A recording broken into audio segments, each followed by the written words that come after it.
ओम अस्य श्री पंचमुख हनुमत्कवच मंत्रस्य ब्रह्मा ऋषिः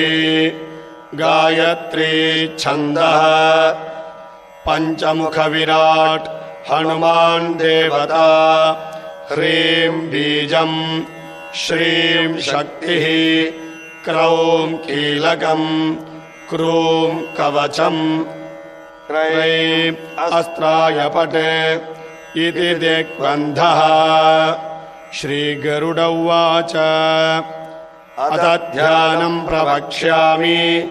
शृणु सर्वाङ्गसुन्दरी यत्कृतं देवदेवेन ध्यानं हनुमतः प्रियम् पञ्चवक्त्रं महाभीमम्